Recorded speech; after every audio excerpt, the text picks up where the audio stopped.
आकाश गौतम का एक कविता है। मैं जब गांव छोड़कर निकला था, शहर में सरकारी भर्तियां शुरू हो रही थी। जब मैंने शहर में पहली चाय पी, फॉर्म भरने की आखिरी तारीख सिर पे आ चुकी थी।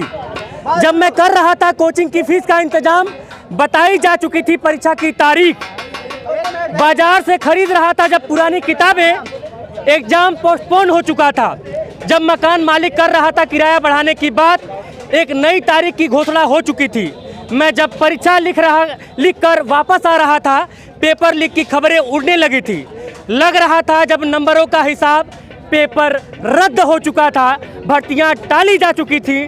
मैं अब गांव की बस का इंतजार कर रहा हूं, जांच के लिए कोई कमेटी बना दी गई है। ये जो दर्द है, ये दर्द सिर्फ आकाश गौतम का नहीं है, ये दर्द प्रयागराज। एक मिनट, मैं आप लोगों से, सभी लोगों से एक निवेदन करूंगा।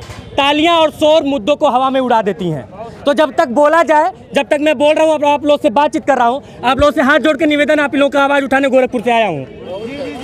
तो इलाहाबाद, और जिसको आप प्रयागराज भी कहते हैं, और मुखर्जी नगर, और ऐसे देश के तमाम वो 10 बाई 10 के कमरे जो आग की भट्टियों की तरह तपते हैं, और उसमें ये तमाम लोग झुलस के राख हो जाते हैं, और चंद लोग जो है उसमें से निखर के सोना बन जाते हैं, हीरा बन जाते हैं। लेकिन बलिदान बहुतों का होता है, और ऐसे में जब वो तमाम लोग जो जिम्मेदार हैं, जिनको समय से चुनाव कराने की जिम्मेदारी मिलती है तो चुनाव हो जाता है, लेकिन समय से पेपर करवाने की जिम्मेदारी मिलती है और समय से रिजल्ट की घोषणा कराने की जिम्मेदारी मिलती है, तो कई बार चूक हो जाता है, और कई बार नहीं, ज़्यादातर बार चूक हो जाता है। आंकड़े आपको तमाम वेबसाइट पर और गूगल पर मिल जाएंगे। मैं प्रयागराज में मौजूद हूँ, गेट नंबर 2, उत्तर प्रदेश लोक सेवा आयोग। पीसीएस वाली बात तो मान ली गई है, और पीसीएस वाली बात मानने के साथ साथ आरओ के साथ क्या हुआ क्या नहीं हुआ, ये तमाम छात्र हैं। संख्या में आज ये थोड़ा सा कम लग रहे हैं। काहे लग रहे हैं? क्योंकि पीसीएस वाला, मैं आ रहा हूँ मित्र, आ रहा हूँ आपके पास, क्योंकि पीसीएस वाला जब बात मान लिया गया तो आरओ के वो तमाम अभ्यर्थी तो यहाँ पे डटे हुए हैं, लेकिन ज़्यादातर जो सिर्फ पीसीएस की तैयारी कर रहे थे, जिनको सिर्फ पीसीएस का एग्ज़ाम लिखना था, वो चले गए। अब ऐसे में वो तमाम नारे जहाँ पे ये दावे किए जा रहे थे सोशल मीडिया पे, न बटेंगे न हटेंगे, इस पे भी बातचीत होगी। ये भाई साहब, मैं इनको जो है सुबह से, जब से यहाँ पे आया हूँ तब से देख रहा हूँ।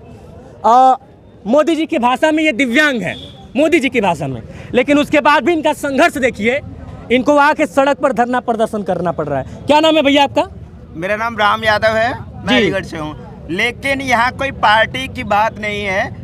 हम आपको ये सफाई कहाँ देना पड़ रहा है कि यहाँ पे कोई पार्टी की बात नहीं है? आप छात्र हैं?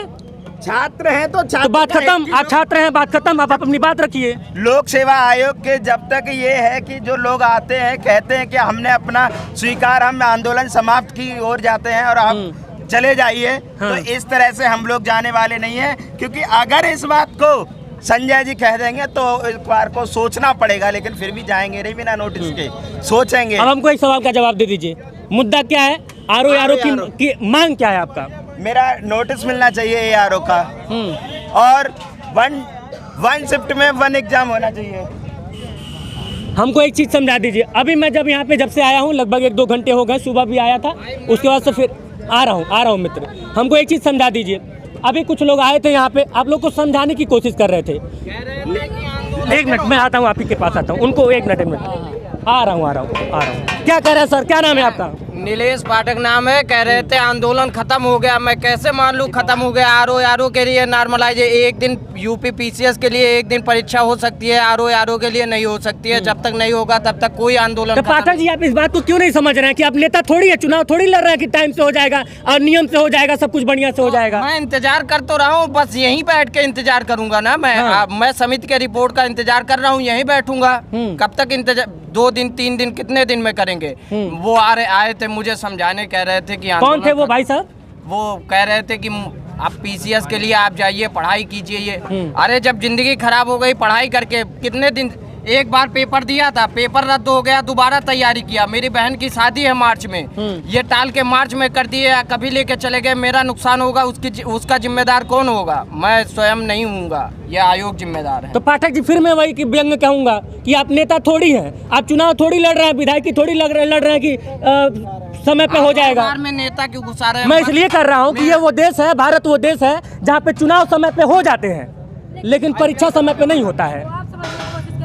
नहीं, मैं समझ रहा हूँ भाई, तभी ये बात बोल रहा हूँ और आपके हक में बात बोल रहा हूँ। जो आप समझ रहे हैं ना, एक मिनट, ये जो आप समझ रहे हैं ना, ये आप संजय जी को समझा पाइए तो बहुत आपकी मेहरबानी हो। मैं कोशिश करूंगा कि जो है संजय जी दरवाजा खोल के आप लोग के सामने आए। क्या नाम हुआ आपका?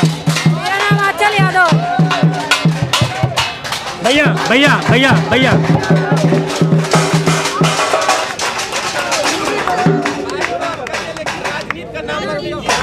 अरे यार मैं, क्या नाम हुआ आपका? एक मिनट, आंचल यादव नाम है मेरा। अभी क्या आपको संजय जी से क्या नोटिफिकेशन आपको चाहिए और आप लोग कब तक यहाँ पे रहने वाले हैं? हम लोग यहाँ पे अनवरत ऐसे ही आंदोलन करते रहेंगे जब तक आरओ की एग्जाम एक शिफ्ट में नहीं हो जाता, तब तक हम लोग यहीं बैठे रहेंगे, यहीं पर बैठे रहेंगे। बार बार पेपर लीक होता है भारत में, मैं वही बात कह रहा था, बार बार पेपर लीक होता है। क्या इस पे एक लंबी लड़ाई लड़नी चाहिए छात्रों को कि कोई भी पेपर लीक ना हो?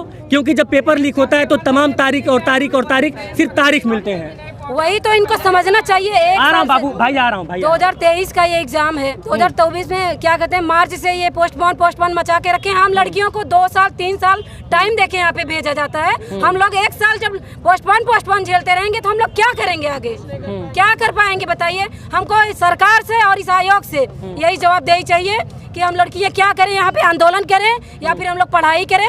5 दिन से हम लोग भूखे प्यासे पढ़ाई का एकदम नुकसान करते हुए ये सब झेल रहे हैं। अच्छा, एक चीज़ और मैं यहाँ पे ऐड करूँगा कि ये जो आधा मतलब कि प्रतिनिधित्व करती हैं देश का। एक मिनट, मैं महिलाओं की बात कर रहा हूँ। सुनबा ना लोगन बीच में हम बोल दे, हम कैसे बोला भैया। जो महिलाएं हैं ये घर से जब निकलती हैं, यहाँ पे तमाम महिला फोर्सेज भी हैं, ये लोग भी जब अपने समय में पढ़ाई की होंगी तो कितना संघर्ष रहा होगा। ये इनको घर पे भी लड़ना पड़ता है कि हमें इलाहाबाद जाएगा पढ़े, गोरखपुर जाएगा पढ़े, कानपुर जाएगा पढ़े, और ये लोग घर से लड़के जो है अब आके यहाँ पे रोड पे धरना प्रदर्शन करना पड़ता है। इस बात को, इस दर्द को कौन समझेगा? एक मिनट रुकिए, क्या नाम हुआ बहन आपका? मेरा नाम शबीना सिद्दीकी है जी। तो ये बताइए, घर वाले कितने दिन का मोहलत दिए हैं कि आप जाइए और पढ़ाई कीजिए और इतने दिन तक आपको, ठीक है आप लड़ी भी होंगी शुरुआत में कि हमको पढ़ना है? घर वालों से मेरा मतलब बहुत संघर्ष करना पड़ा। पहले बात तो वो लड़की नाम से वो बाहर जाने से डरते हैं, क्योंकि इतने क्राइम होते हैं कि क्राइम की वजह से अपनी बेटियों को कोई छोड़ता नहीं है। और जो छोड़ते हैं तो बस इतना बोलते हैं कि 2 साल का हम दे रहे हैं टाइम, 2 साल में आपको चाहे जो भी करना है कर लो, अगर नहीं करना तो वही आके चूल्हा फूको। और ऊपर से घर वालों से लड़ाई लड़ो, फिर आ जाओ तो अपनी पढ़ाई की संघर्ष से लड़ाई लड़ो, फिर उसके बाद आयोग से लड़ाई लड़ो, पता चलता है पेपर लीक हो गया। ये क्या है सब? यानी लड़कियां बस संघर्ष करती रहे। मोदी जी ऊपर से कहेंगे बेटी बचाओ बेटी पढ़ाओ। चलिए, अब मैं जो है इन लोगों के, तमाम लोगों की बातों को इंक्लूड कर देता हूँ। मैं फिर से एक बार रिपीट कर देता हूँ कि मैं उत्तर प्रदेश लोक सेवा आयोग प्रयागराज के गेट नंबर 2 पे खड़ा हूँ। कल तक आंदोलन बहुत भारी हो चुका था, लेकिन एक बार फिर से जो है ये आंदोलन अभी छात्रों की दृष्टिकोण से थोड़ा सा कमज़ोर हो गया है। कमज़ोर मैं इसलिए कह रहा हूँ क्योंकि संख्या कम हो गई है। उसके पीछे 2 वजह है। पहली वजह कि कई सारे छात्र जो है, जो पीसीएस का नोटिफिकेशन पाने के बाद पीसीएस वाला जो शर्तें थी वो मान लेने के बाद वापस चले गए अपनी तैयारी में। अब यहाँ पे जो छात्र बचे हैं वो आरओ वाले हैं, लेकिन बात सिर्फ पीसीएस के छात्रों की नहीं है, लेकिन बात सिर्फ पीसीएस और आरओ के छात्रों की नहीं है। बात सीधी सी है पेपर लीक की। आखिर यह देश, इस देश के छात्र, इस देश का भविष्य पेपर लीक जैसी गंभीर समस्या से कब तक जूझेगा? टिप्पणी अनुभाग में आप लोगों का टिप्पणी का इंतजार रहेगा कि क्या यह मामला हमेशा के लिए निपटना चाहिए? क्या पेपर लीक जैसे मामले, क्या इस तरह के जो नोटिफिकेशंस आए हैं, नॉर्मलाइजेशन और फलान ढिकान, जिसका छात्रों के दृष्टिकोण से कोई उपयोगिता नहीं है, सिर्फ नुकसान है, उस पर सघन विचार करना चाहिए कि नहीं करना चाहिए?